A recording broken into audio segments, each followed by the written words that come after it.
Hey, welcome to another Stick It to the Man video for this week. This week I want to talk about something really interesting. It's not a concept I had really considered before as part of customer experience, customer service. And I've been doing customer service type work for more than 15 years. It's been a big part of my life. One of my biggest pet peeves is when I see poor customer service, is why this stuck out to me. Listened to a training by the great Dan Locke just this last week, and one of the things he was talking about was validation. How customers, people, we as human beings just want to be validated. Why do we want a better price? Because we want validation. Why do we want a nice car? Because we want validation. Like all these things he lists off, you want validation. Then I had this experience this week. I go to the grocery store. I did a bunch of caramel apples. I used to manage a Rocky Mountain Chocolate Factory and Cold Stone store, so I know how to do caramel apples. So we do them for Halloween at my house, did them with kids, super fun.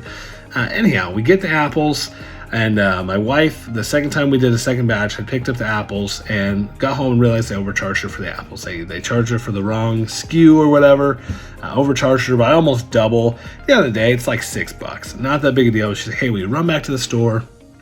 I do so. I've got my 1-year-old son with me. He's screaming his head off, being whiny, doing his thing while I'm waiting at customer service. I waited for customer service for more than 10 minutes. No one there. Call the store. While I'm standing there, I watch the employee answer the phone. Then she goes, oh, you're right here. I'm like, yeah, I'm still waiting. She still didn't help me. She's like, sorry, the person who can help you is over there. They'll be back soon. Kept waiting. About 15 minutes and they finally come help me. At this point, I'm pretty frustrated just how long it's taken. The lady gets up there and then she starts to tell me, sorry, we can't help you. You're going to have to bring in the apples. I got to reweigh them. I got to do this. I'm like, I got to this point. I was like, listen, lady, it's like $6. Either make it right or don't. But like, I'm done. I'm done wasting my time here. And finally, she ends up just refunding me $12, actually. She's like, well, I can't do that, but I'll just refund the apples altogether. I'll just give them to you. I'm like, I honestly still walked out frustrated. I'm like, I don't even care about the money. I was so frustrated because how she treated me, because she did not make me feel validated. And it made me think about this concept of validation. In that situation, the money was so secondary. We're talking about dollars and cents, guys. This was not big dollar amounts, right? But at the same time, what I did want to feel was I wanted to feel like validated. I wanted to feel like, yeah, sorry, we made a mistake. Hey, we'll make it right. For lack of a better term, I kind of want my ego stroked that I'm here for a reason and you guys are going to take care of me. And this is a nicer grocery store. I really expect them to take care of me. And so, man, I was really pissed. I was butthurt at how I was treated and how it made me feel, and makes me not want to go back there anymore. Then I got thinking about, man, how do our customers feel? How do our customers feel when they're not made to feel important? When we don't think about what they actually want out of a transaction? Do they really want a discount? Do they really want a certain bonus or sales pitch or something, that special thing that's coming with it? Or do they just want to be heard? They just want to be validated that what they're looking for makes sense? Do they just want a good partner?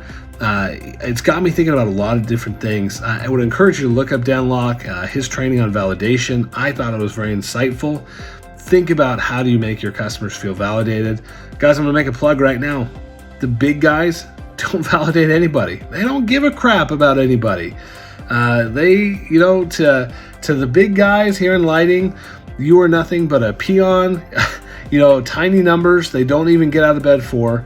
And it frustrates the heck out of me because I know a lot of you are doing millions of dollars a year in lighting and you're still being treated that way. Stop letting somebody treat you that way. Stop buying through distribution just because there's big name brands. We manufacture the same factories, same quality products. We'll bring it to you factory direct, and yeah, the pricing's gonna be better, but we also care about you as a human being. We're gonna validate you, we're gonna be a partner with you, and then when issues come up, we're gonna be there for you. That's my plug for today. If you're tired of the way you've been treated, come give Brilled a shot. We'd love to talk to you. We'll see you again next week.